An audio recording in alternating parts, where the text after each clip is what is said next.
Grabe yung mga pinagsasabi mo dun. Crush mo pala ako ah. Kailan pa yan? I'm not expecting to that my crush will become my delivery. So parang kwento ho ni Richard Gomez at saka po ni Lucy Torres. Dati hinahangaan niya lang, pero ngayon mag-asawa na po sila. Ngayon ang tanong, si Beyonce ho kaya at saka si Eds ay ganun din?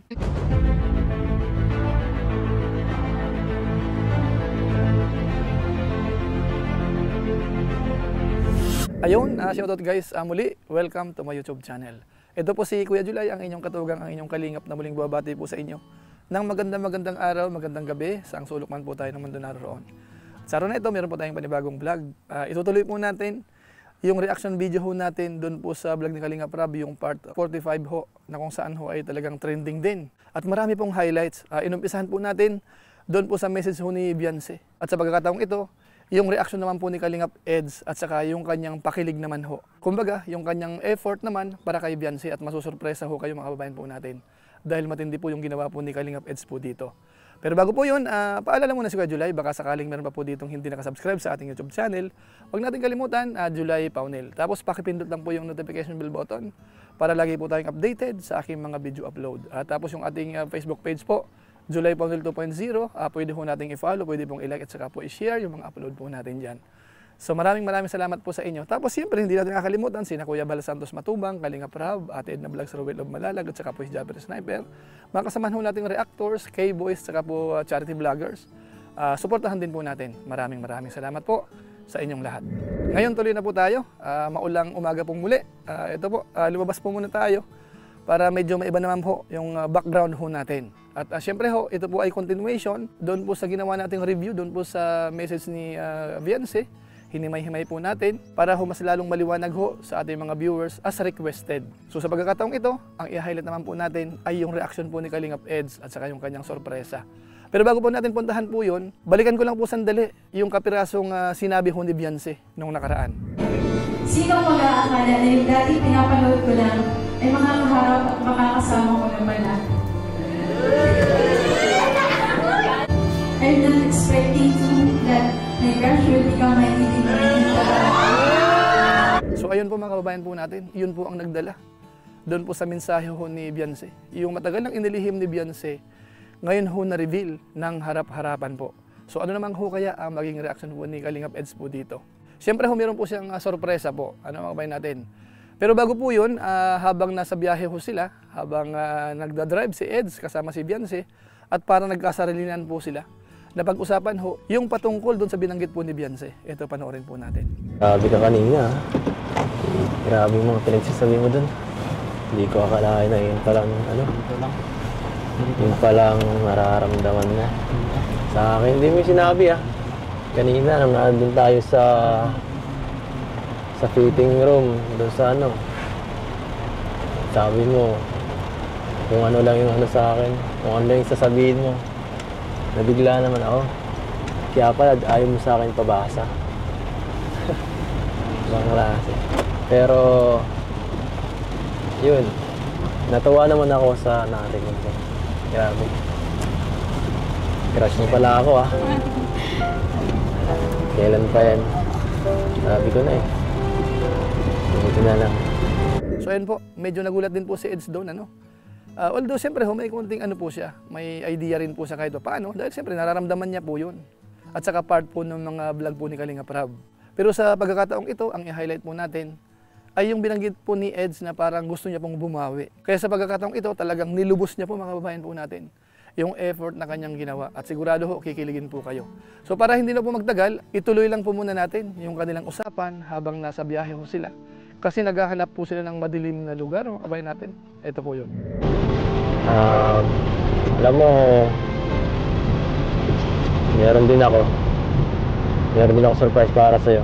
Kala ko ito lang yung sabi ko sa'yo, di ba dati, babawi ako sa birthday mo. So, sana magustuhan mo. Ito talaga, pinirepair namin matagal na. 1 month before. So, diyan ka lang. Kalma ka lang. Dito yun, di ba? Kalma ka lang. At enjoyin mo lang. Ito, panghuli na to. Tapos na ang ano mo, celebration. Ito yung pinali. Pang finish. Tatapusin na. Secret. Ha? Huwag ka mag-alala, di namang itadadaling kung saan. No? Surprise lang to. Sigip na kasi tayo sa kotse, kaya tayo na lang. Mas gusto ko yung timing lang. Tayo lang ba? Para mas madama natin yung moment ba? Mas naramdam. Oo, kasi pag maraming tao kaya kanina, wala. Ang gulo eh. Hindi ko ma-feel masyado. Sana ba? Tama ba to? Ang dilim ah. Pikit ka muna. Pikit ka. Ayaw mo? Sige. Tingin ka na lang sa akin para hindi ma-spoil yung surprise. Teka lang ha. Ang dilim. Bawal magdaya. Bawal magdaya. Doon ka lang ang tumingin. At dyan sa pagkakataon na yan, gusto po ni Eds, pikit muna si Biancy dapat. Bayan po natin. Pero siyempre ano ho kaya yung dalawang sorpresa na yan ni Eds, So ipagpapauna ko na po. Yung isa po yan ay yung hinanda niya pong parang fireworks. At saka siyempre yung regalong sing-sing at saka yung kanyang mga sinabi. O kaya parang pangako na rin po ito mga kabayan po natin. So sa pagkakataong ito, puntahan na po natin itong mga sorpresa po ni Kalingap Eds. Ready ka na? Ready ka na ba? Isa lang. Parang nakakatakot po yung surprise niya. Surprise na to. Ibang klase to. First time to sa Kalingap.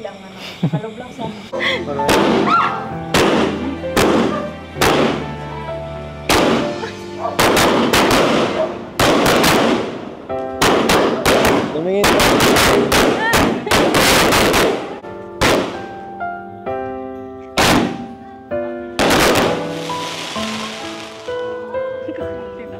Yung regalo ko.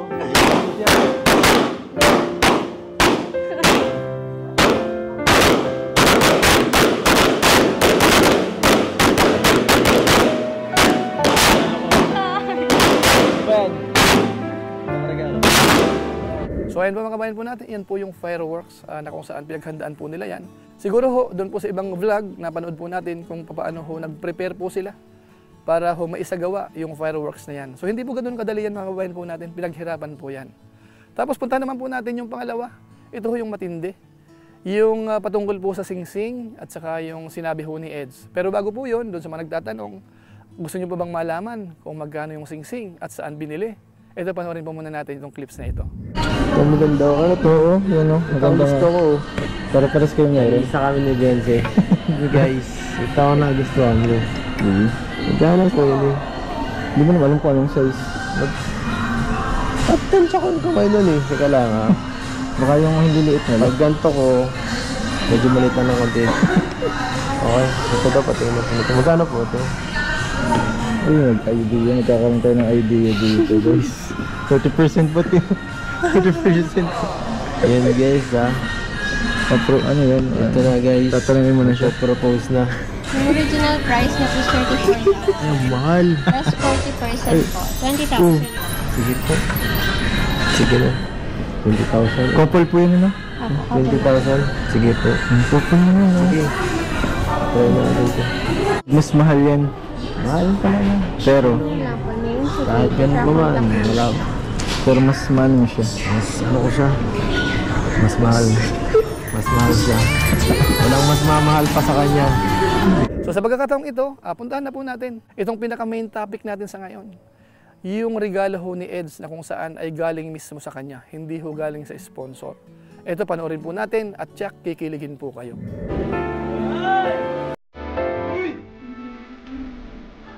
Para regalo ko. Hindi pa yan. 2 minutes.